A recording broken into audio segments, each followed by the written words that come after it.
Hello,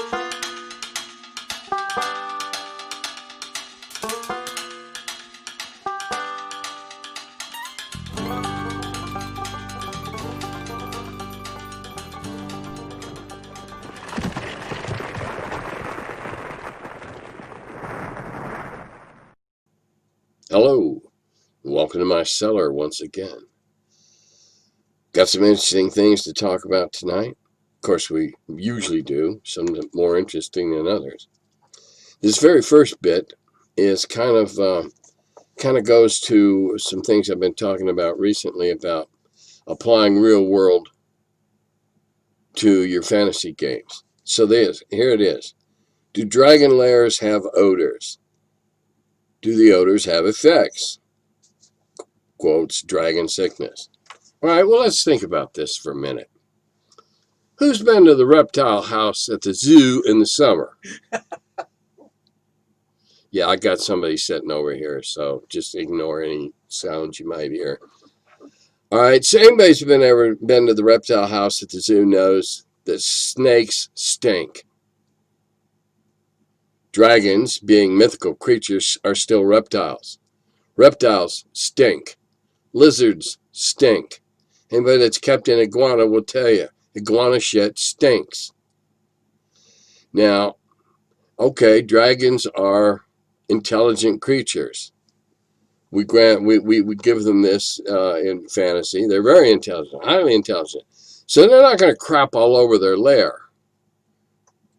But they're not going to, they're not cats. They're not going to bury it.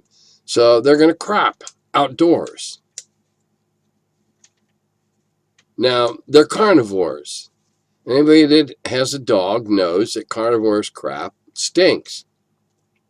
So you got to figure there's a good chance there's going to be a miasma of stench around this place.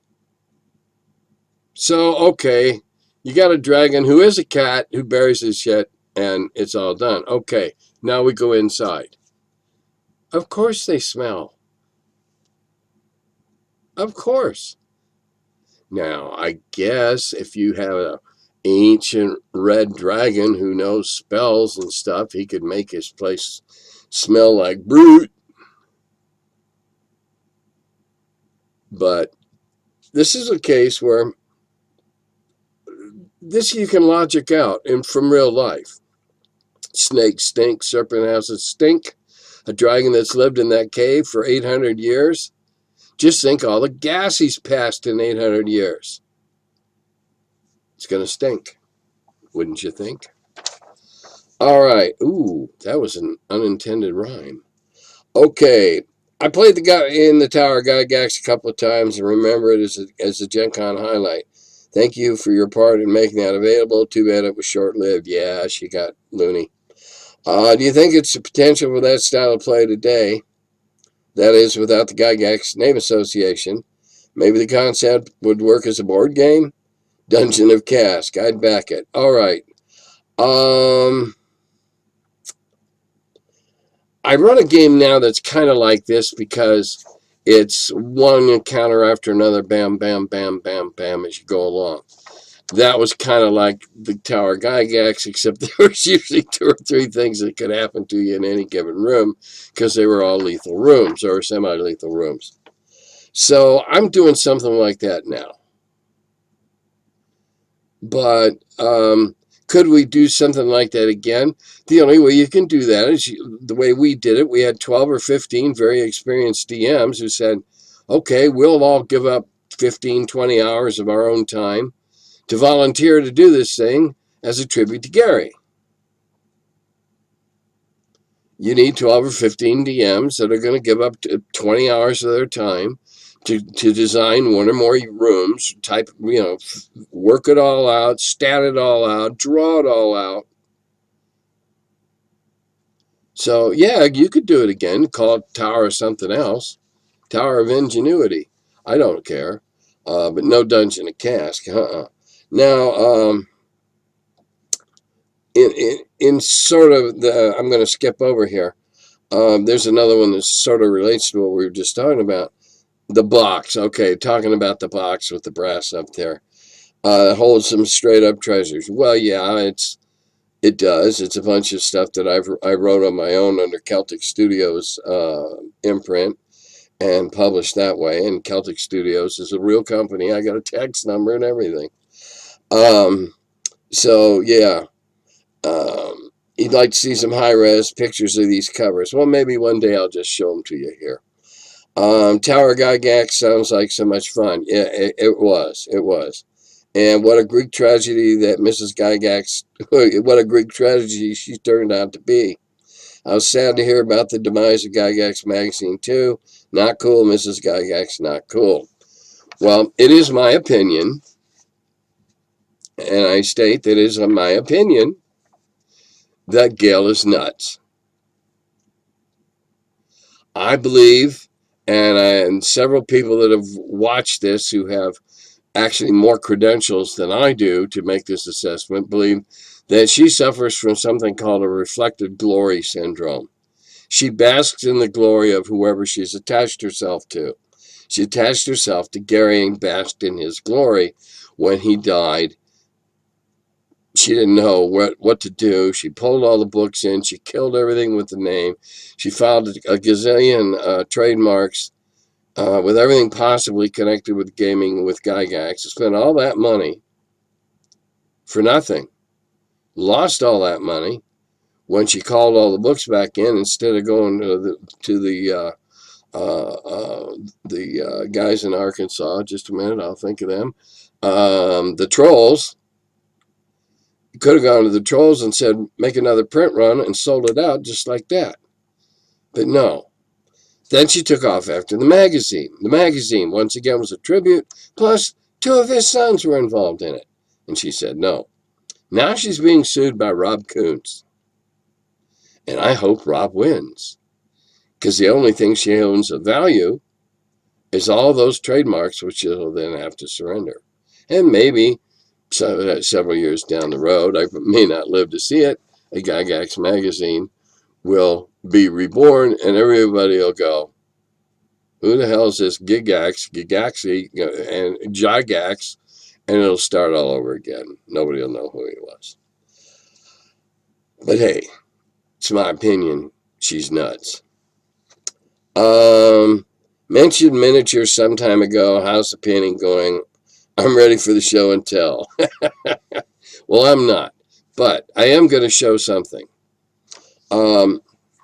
The painting's going great. I got like 90 bottles of paint, and I haven't bought a single one of them. People have been giving them to me. Reaper's donated, Reaper Miniatures has donated a bunch of stuff to me to help me get started. About the only thing I've done is buy a few brushes. And somebody sent me a set of them the other day. So it's going well. I think I've got 8 in work right now. I never work on just one. And I was talking to Alyssa Fadden. Now, for those of you who know who she is, bear with me. For those who don't, Alyssa is, in my opinion, the best cartographer working today in our industry, bar none. And she is also one of the handful of the very best figure painters working today. I'm very fortunate in that I have a large figure that she painted for me as a gift, place of honor. It has presence in my cabinet. Anyway, so this is a technique I stumbled on, and I'll show you the partially finished figure. Now, this technique's there's 2 techniques I'm going to talk to you about. This first one I stumbled on, then I'm going to explain another one that you can try. Now, this first one I stumbled on, the other one I stumbled on years and years ago, is a bones, so it's a plastic. I don't have any experience painting plastics. I use Tamiya, potato, fine aerosol spray primer. I 2 or 3 times, light. It lays down a very nice light coat. The bones are slick. The Tamiya on there, it doesn't rough it up any because it's such a fine primer. So I was going to do the scales. I'm doing one of Reaper's burrowing horrors. Lights are always too bright. Anyway, it's one of their burrowing horrors. It's like somebody thought that they could make the belay even nastier, like it needed it. But anyway, it's what it is. I decided that the scales along the spine should be scratched and rough because it burrows. And as I created it, it can burrow in earth, it can burrow in sand.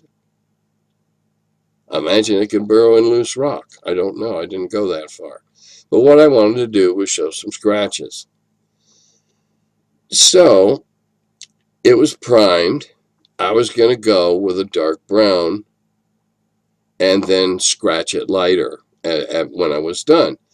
I picked up about a number 2 brush that was wet, and instead of daubing it off and drying it, I stuck it in the color wet, and I started streaking down, trying to cover the scales. And imagine my surprise when I got an effect.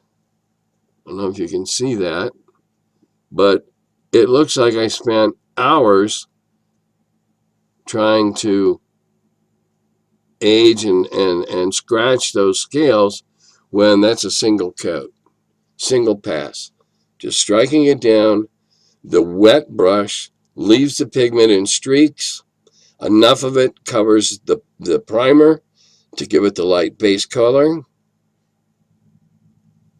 And you've got 3 steps in one. Now, will it work on other? I haven't tried yet, but it's a wet brush on a prime surface. Not dripping, but wet. Second technique I'll share, and I discovered this years ago. I used to make my primer out of gesso and thin it down so I could shoot it out of a little Badger airbrush. Or no, it wasn't a Badger. It was a better one than that. Started with a P. Posh. What? Posh. Oh, yeah, Pache. I had a Pache. Still have it. Anyway, you got a really thin gesso down to shoot it, and you got to blow it out, clean a couple, 3 times. But gesso makes, in my opinion, these were on old lead figures, one of the best primers you can put on metal, at least on lead. Anyway, my buddy Ron and I discovered this technique one night. We had gesso primed.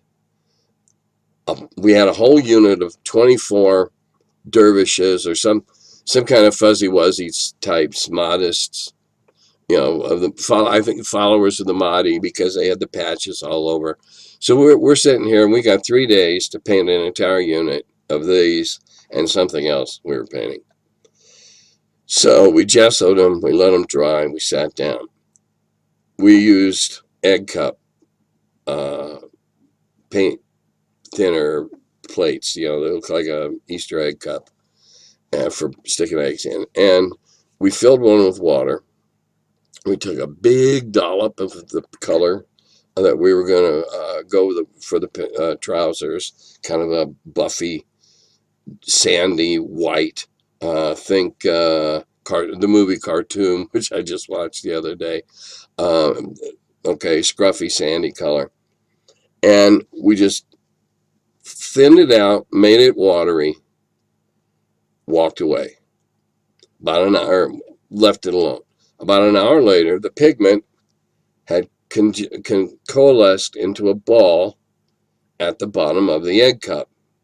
It hadn't come all the way together yet, but we took, again, a long, thin brush, a good, well-manicured 2 would probably work, or perhaps a 1. Dip it straight through the water and touch the ball of pigment. Pull it straight back up.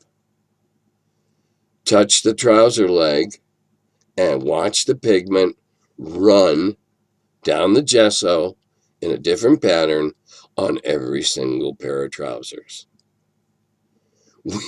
We painted 24 trousers in about 20 minutes. It was unbelievable. And it worked again and again and again. It's a staining technique, not painting. It's staining. Think of it that way and try it. You can stain if you have the right medium as your primer, in this case, gesso.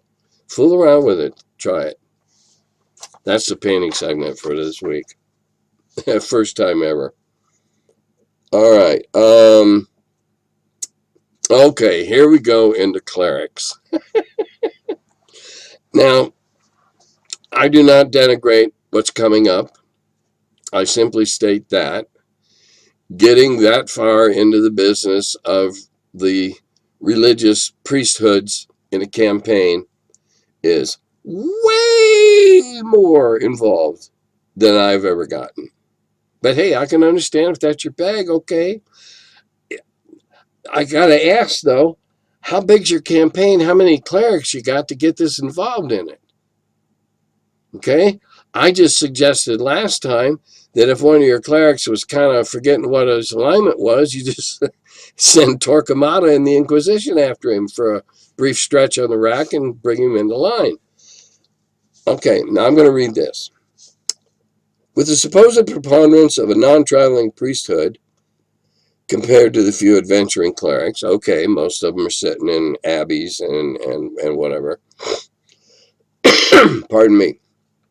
I would assume that divination magic would be the de rigueur, or however you pronounce that in French, de rigueur, for, thank you, my peanut gallery over here, for land-holding abbeys and territory-influencing temples. Of that practice, I'm fairly certain that some of the lower-level laity would be tasked in their cells to keeping track of the whereabouts, security, and personal adherence of those oh so precious missionaries who are probably also relic hunters as well as being opportunistic thorns in the machinations of rival faiths and guerrilla antagonists against diametrically opposed alignment enthusiasts. As such, I would see a missive rather than team. Oh, rather than a team. Okay, that's where it ends. All right. Well, yeah, okay. That's fun to think it out that way, and that's rational. Now, keeping track of, that's a little different when you don't have any tracking devices. And if you did, somebody kill you for it, because it's magic. Again, it all depends on how many people you got playing clerics in your overall campaign. You want to have fun sometime? Take an all-cleric party out. Take a bunch of 5th and 6th level clerics out and go kick some butt. Sit around, boing, boing, healing, healing each other with touches. Gets a little weird. All right, next up. Thanks for the videos, Tim. You're welcome. Question, what's the right age to introduce a child to tabletop role-playing games? Great question. Thanks for asking it. I'm going to give you an answer that's going to frustrate you. There is no right age that you can give as a blanket. Your child or the child in question, you've got to know whether or not they're interested. I can't say that all 9-year-olds are ready to play any more than I can say no 9-year-olds are ready to play. Because I know 9-year-olds that are eager to play. During the virtual GaryCon, I played, I don't remember, Zoom I think we were using, with two youngsters, two young boys, probably 10 and 12 maybe, and their mom. They were in Ireland during the game, so, and they were very enthusiastic players, really into it, and really made me work because they had 1,000 questions that older players don't ask anymore because they make assumptions. So, what age? When they say, come on, I want to play. What are you doing? You want to know if they're ready to play? Go get a set of story dice. They're the big, usually oversized dice with pictures on them. Get a set of story dice. Tell them to pull 3 out of the bag, 4 out of the bag, roll them on the table, and make up a story. We're using those 4 things. Doesn't have to make any sense as long as they can put some attribute to each of those symbols. If they can do that, they're ready, because they're ready with the theater of the mind, because that's what they need. They need to have that theater open where they can visualize what's going on, as well as if you use props, that's fine, but they still have to file it and assess it up here. What game are you going to use? Well, if you have Escape from Dulce, that's a board game that is a role-playing game. You assume it. It's very little different than picking up a pre-gen, because that's what you do. You choose a pre-gen and you play, and it's very much role-playing. And you just get one of the little scenarios and try it out there. And if they take on the persona of the character they're playing, then absolutely they're ready to role play. What game are you going to use? I would, if you have one, if you can get one, get a copy of Mouse Guard. With Mouse Guard, I'm fairly certain that you could bring a lot of 9 and 10-year-olds into a concept of role playing, because Mouse Guard's a very simple premise. Everybody's mice, and everybody has a principle by which they live. And for instance, you will always meet the unknown at the point of your sword. So when you go out and you have an encounter somewhere and you do that, then if you get a little banged up, or a little scuffed up, or want to find, you have fulfilled your principle, and so that works as a plus. You can heal, you can get tougher, get a better weapon. I'm not heavily into Mouse Guard. I've read through it. I've talked to players that have played it. I can't give you the details. Or you can just do a very simple D&D. Just make it up on the spot. Appropriate. I played in a game for Gen Con with a whole bunch of other guys. I was the oldest, but not by much on a couple of them. And we all played princesses. We were all preteen princesses with unicorns and crap. That's a game you can easily get young kids into. They can be little princes and princesses. You'd have to go back and look at it. I can't remember the name of it. Fantastic World. I don't know. Everything was marvelous, and we had to go find out why there was all the sweetness was gone out of the land, because somebody had stolen the sweetness tree. And we're just little kids going through the kitchens and doing stuff like that. So there's games out there. You can get them into just assuming another persona.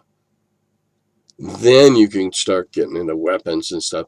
And this game I played, I'm sorry I don't remember the name. I believe it's a new release. It's very simple. Each player only uses one die, different dice depending upon what character you assume, what type of character you assume. Very simple. Just Google Gen Con and me and Peter Atkinson, and who else was playing? John from Monster Fight Games. Let's see. Oh, here's his name. John Kowalski, Mike Pondsmith. We all played in this game, and it was hilarious, and it would be great for kids. So it's going to depend on the kids. I have 2 grandchildren who are now both in college, actually. And I have others who aren't. But these 2 wanted to play games because Grandpa played games, and they were interested in games. And they had the gamer gene. Their parents didn't. My son didn't, but they did. And they were playing Adventurer, which is just a silly card game with a 6-sider. They were playing Adventurer at 8. Yeah, 8 and 5. Kaya wanted to play. If Davin was playing, she wanted to play. She knew how to add dice to 6-siders. She knew she could add them instantly before she went to kindergarten because she was answering the test questions before the teacher got them all written out. So there's games out there. Carrie Burgoyne did that. It's called Adventurer.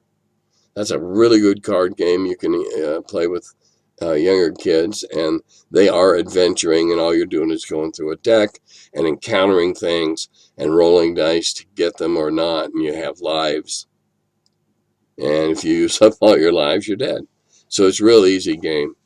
It's going to depend upon the child and their enthusiasm and their curiosity, and whether or not they have a proscenium arch waiting to have a stage underneath it for their theater of the mind. So that's a call you'll have to make on your own. But a good test, again, is go back to those story dice and have them make you a story. If they can do that, they can follow yours. Have I ever used astrology in a campaign or some arbitrary external factor that affects PC's abilities? Do you see a scenario where this could be fun, as in Sagittarius is, no, that's a bad pun. So avoid using projectile weapons and sitting down. Yeah, okay, I imagine the pun. I do try to keep this suitable for work. Anyway, no. I do screw around with the players in one regard. My world, which is the world that I create all my adventures on, my world has fluctuating mana, or whatever you use to conceptualize magic, ley lines, whatever. Mine has fluctuating. Mine has areas, and they're small and they're very scattered, but there are areas where it's the mana is very, very weak, and your fireball barely set the trash can on fire. And there's places where it's very, very strong, and your little magic missile trying to set the campfire on fire just ignited the entire camp. I like doing that, but having it day to day, oh no, that doesn't work today. I like to put them into areas where there's nullifiers that I've decided are already there beforehand, and screw with them like that. But I don't get into astrology. I don't get that far into the clerics and all their religions. Okay, this is a three comment wrap up. Excuse me. Every time I see sex and D&D in your outro, I can't help but think of Phil and Dixie. Next comment. Who are Phil and Dixie? Reply. Oh, okay. It was What's New with Phil and Dixie, a comic strip by Phil Folio that was first published in The Dragon way back when. And that was the tag. He never got there, but they always teased something about adding sex into D&D and whatever, and he'd be ready to say, and it would be the last panel or whatever. So it was just a long-running joke that he was going to put sex into D&D, and of course this is at a time when everybody was twinkling around. Be careful, we don't want bad vibes because we're doing wicked things, or anything like this. So yeah, that was Phil and Dixie. That was interesting strip. Interesting. That's all the comments that I've got to respond to. So if you don't leave any after viewing this, well then I'll have even less to talk about next time. What's going on? We aren't playing any cons. I hope if you are getting back face to face that you're doing it very, very carefully. I'm very careful. I had to get a COVID test a while back because prior to a sleep study, which I didn't end up getting, but I got the COVID test, and as of course I told you I'm negative. And I've been very careful since. I'm around very few people. If I have to go out, I'm always masked. If they're in my home, there are only a couple, 3 people have been in my home since March, other than our family. So I hope you're being safe too. I don't know when we're going to be able to play again together. I miss the Cheetos and Dr. Pepper being passed around. I miss the snarky, snide remarks, just like I'm sure you do too. That's half of the gaming is the fellowship. So try to find ways to play online. Find a few people that you can trust that aren't stupid, and gently get back into face-to-face. I'm not saying, bring in 12 people today, play. We'll try to, we won't edit that out. I'm not saying bring in 12 people to play D&D. Bring in 3 or 4 to play a big board game or a small game or something like that. If you are playing D&D, sit 4 or 5 feet apart. If you're trusted people that you know are smart and that have been taking precautions, you'll be okay. But be careful, and Dodada Govi.